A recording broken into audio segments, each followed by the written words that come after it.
So it's important to understand that the Benoni's main recognition is that he will never be able to mark a V and say, that's it, I've been victorious over my evil inclination or my animal soul. As Rabbi Steinsaltz explained here at the top of page 8, and then a little bit later on, we're on page 9 now, is that the struggle between the godly soul and the animal soul is a constant one. It is there forever. Even if the animal soul is becomes subservient to the godly soul, which is really what the Benoni's level expresses, it's still not gone. It's still not disappeared. It's still there. And if the godly soul rests on its laurels, even for a brief moment, the animal soul then can reappear. It's always there, and always has the life to really give a good challenge for the godly soul. So that's really one big idea here. A second big idea is that we function as human beings, and this has been said before, through three realms, right? Thought, the speech, and the action. What determines really who we are in the eyes of God, and I think in the eyes of humanity, is our actions. We are what we do. As I've said, I've been to too many funerals to know that people are judged by their actions, not by how they felt, but what they did. That's towards, again, humanity and towards even God. God judges us by our actions at the end of the day. But us towards ourselves, that is much deeper. That we have to judge ourselves not just by our actions, but also by our thoughts, by speech and by thought. Speech, by the way, is more of an action thing, so that falls into the first category. But the second category of us versus ourselves, that has to analyze the thought, the world of the mind. And the Benoni has the ability to immediately push out any negative thought as soon as they start creeping in, which is maybe not defining of the human being by humanity or even by God, but it's only defining by you, by where you stand in life. As the Baal Shem Tov, the founder of Hasidic movement, would famously say that where the thought of the human being is, that's where that person is. So if you think of food all day long, that's where you are. You think of football all day long, that's where you are. It's the thought that defines us when we judge ourselves in that realm. And that's where that realm of thought is so important. Okay, let's continue. As you said, Margot, in the middle of page 9. Correct. Right here. Okay, go ahead. Okay. However, in its essence and substance, the divine soul in the Benoni has no preponderance over the animal soul. As noted, control of a nature lies in the tzaddik's domain alone, and a tzaddik is someone else completely, the Jewish version of the Superman. He is neither the iconic Superman character nor Netsky's Ubermensch. This is someone made of different stuff from the rest of us, someone to whom the boundaries and expressions that rule us do not apply. True, this is not a book of tzaddikim. It is a book of Benonim, the intermediate. This book is directed to everyone, including those for whom the ideal of continued and essential control by the divine soul over the animal soul is unrealistic. Right. I do want to connect this, by the way, to Shavuot coming up on Tuesday evening this week until Thursday evening. But there are fascinating Talmudic passages about the giving of the Torah on Mount Sinai, which is what Shavuot comes to celebrate. And apparently it says that when God came to give the Torah to the Jewish people on Mount Sinai, the angels became very jealous because the Torah is God's treasure. It's God's most prized treasure. There's no greater treasure than the Torah itself. So they became very, very jealous. And they said to God, why are you giving the Torah to human beings of flesh and blood and of mistake and sin? They'll defile your Torah. And according to the Midrash, or to the Talmud, the Tractate of Shabbat, God, instead of responding, he said to Moses, you respond on my behalf. So Moses did the simple thing, simple yet profound. And he said to the angels, I understand that you want the Torah, but let's open it up. Let's go to the 10 Commandments. In the 10 Commandments, it says, honor thy father and thy mother. Do you have parents to honor? It says, do not steal. Do you have an evil inclination that you want to steal? And he goes like this, mitzvah after mitzvah. And he says, you see, as much as you want the Torah, it doesn't apply to you. So it has to be given to us. And there's a detail I overlooked, which is still nonetheless important, because before he responded to the angels, and I'll speak about this response soon, what Moses did is that he held on to the throne of glory, achaz b'kiseh kavod, as it says. The throne of glory where God supposedly sits, even though, of course, this is an abstract world, and all of this is spiritual descriptions, not physical one. But he held on to the throne of glory, and then he said, well, you don't have a parent, you don't have parents to honor, so it doesn't apply to you, and so on and so forth. What Moses was doing is that he was trying to tell the angels that, see, we have a task that no one else has. And if we had to fine-tune who has that task, I would say that not even the tzaddikim have. Even the most righteous don't have this task. They're more like angels.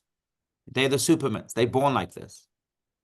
But the Benoni has a task that no one in the whole universe, in all of the worlds, in the spheres of God has.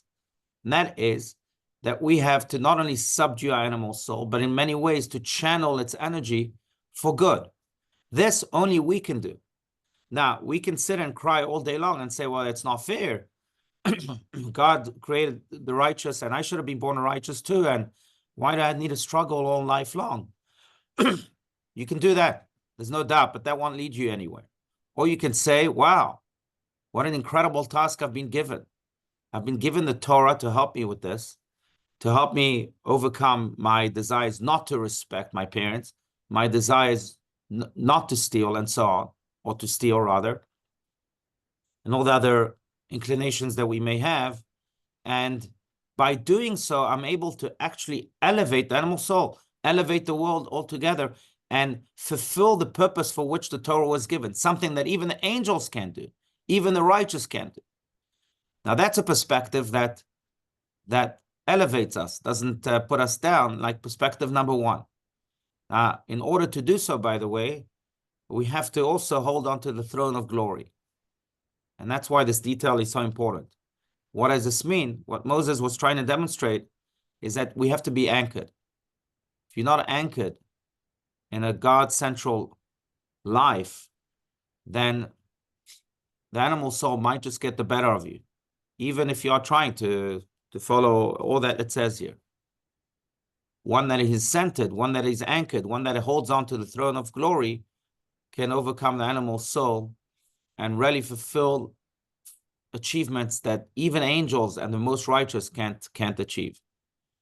But again, you have to hold on to the throne of glory. You have to be connected. You have to be anchored, which I think is true of every segment of life. But if I may speak just a little bit about this, and again, I don't want to be the only one monologuing here, so feel free to speak your mind.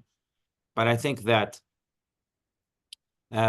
being anchored means that doesn't mean that we don't face challenges. Doesn't mean that because we're holding to the throne of glory that everything is smooth sailing. No, that's not what it means. Being anchored means that even though I may face storms, I'm anchored. And therefore the storms don't disrupt or destabilize me. That's what it means. It's not an immune system for storms or for challenges, but rather it is what enables you to survive the challenges because you're anchored in something much greater. That's what being anchored means. You know, there's a great story about Mendel Futerfas. I don't know if I've ever shared it, but maybe I did. Mendel Futerfas, that we've mentioned in the past, who was a Hasidic Jew, was sent to the Gulag for many years just for practicing Judaism under the Soviet Union. And one day during prison, him and his inmates were having lunch, and all of a sudden his inmates started to cry. And they each explained why they were crying. One said, I had a massive business before the Gulag and I have nothing. Another one said, I had a stature in the government. Now they threw me into the Gulag and I have nothing. That's how they went one by one. Mendel Futerfas was smiling all the time. So they told Mendel, well, you smiling probably because you were a loser before the Gulag, and now you remained a loser. You really lost nothing. So that's why you're still smiling. And Mendel Futerfas said, no, I actually was a very successful businessman before the Gulag, and I lost my entire business of shmate, clothing. So why are you smiling? He said, because what I had before the Gulag is what I have now. Before the Gulag, I was the servant of God. And now in the Gulag, I'm still a servant of God. The only difference was in the externality, in the software of life, not in the hardware of life. And that, therefore, is unchangeable. And that's the source of my joy. And that's why I'm smiling. In many ways, that story really depicts exactly what it means to be anchored. You can be in a gulag. It doesn't take away the gulags of life. You can be in a gulag, but as long as you're anchored in the oneness of God, then your hardware remains intact. And that gives you the strength really to persevere. So that's really what the Beinoni, that the gift that the Beinoni has, that really no other segment of society has. We're anchored. We face the struggles, but because we're anchored, because we're holding to the throne of glory, we're able to overcome the challenges of life. You need the hardware, but you also need the software. Right. Yeah. But if you don't have the software and only have the hardware, that's fine. The computer is still functioning. But if you only have a software, no hardware, you're kaput. True. That's the thing, a society sells us a lot of software, a lot. And we buy it all the time and we fall into it all the time, thinking that that's what's going to really give us happiness. But then we realize that the software is as fleeting as it gets. Sometimes we realize that a little bit too late, and we say, gosh, we have no hardware. And when we have no hardware, the hardware gets outdated too. That's true. The hardware also needs updates. Very good. You're right. Yeah. Mm-hmm. That's very true. It needs updates. As long as we know that we need it. There's a great poem by this Brazilian poet. What's his name? Something like Kahili or Kahilini or yeah, you know who I'm referring to. Anyway, it's a great poem where he basically lays it out, and he says, because one thing after the other, it's just so beautiful. He says you can buy a clock, but you can't buy time. You can buy a good mattress, but you can't buy sleep. You can buy medicine, but you can't buy health. You can buy sex, but you can't buy love. You can buy music, but you can't buy happiness. And he goes through all these different things that really, in many ways, sift for us the hardware from the software. The software is the clock and the good mattress and the medicine and so on. That's viable. But that's not the throne of glory. Throne of glory is when we understand that we have to be anchored in the intangible, in the divine. And then we can have also appreciation of time. We can have true love. We can have happiness and so on. In many ways, that's the modus operandi, so to speak, of the Beinoni. Beinoni faces struggles. He's not the tzaddik, faces struggles. He's not an angel. He has to really sometimes question, should I honor my father and my mother? Should I not steal? Should I? But when he's anchored, then those struggles all of a sudden become overcomable. That's the idea. I'd love to hear your thoughts, but otherwise you can continue. But please feel free to speak your mind.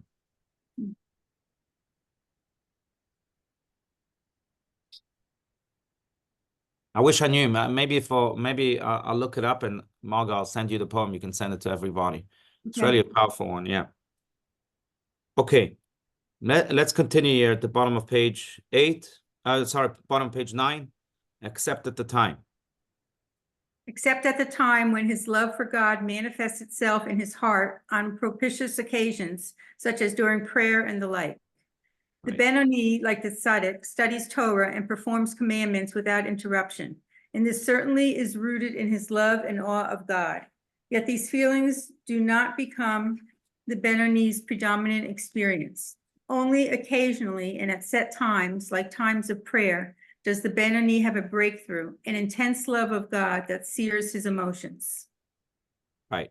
I want to propose here that this is exactly what we're speaking about. You see, times of prayer or times of studying Torah, performing the commandments without interruption, like Rabbi Stein says here, are times indeed in which we maybe free ourselves from the animal soul or from its desires. It's because we've created these islands within our day that in many ways are caged and do not allow the animal soul to creep in. Because when I'm doing good, for example, when I'm doing a mitzvah, I'm so involved with the mitzvah that I really have zero opportunity for the animal soul to enter. The mitzvah fills up the place completely. And so it is with the study of Torah, and so it is with prayer. But in many ways, it's not just moments that happen. It's moments that the Benoni creates. It's these anchoring moments that he creates. And because he creates those anchoring moments, he's able to fortify himself and then really overcome the struggles of that the animal soul submits to him. In many ways, I would say, I mean, maybe it's a very poor analogy, but I would say it's like gas stations that we create for ourselves throughout the day. We may run out of gas from time to time, but that's why we go and pray, and that's why we go and do that mitzvah, or we study Torah. In many ways, it refills us so that the car can continue to move on, and the animal soul can't really creep in, can't jump on it. Now, without those gas stations, it's very, very hard to function. But those gas stations are those anchoring moments that we're speaking about. I think in many ways, on a very practical level, I think that's why it really would behoove us, and I'm speaking to myself more than speaking to you here, is how we can really plan out every day so that we insert in our calendar to again be as practical as possible. We insert in our calendar moments that are blocked, moments in which we say, right now, I'm just with myself and God, nothing else.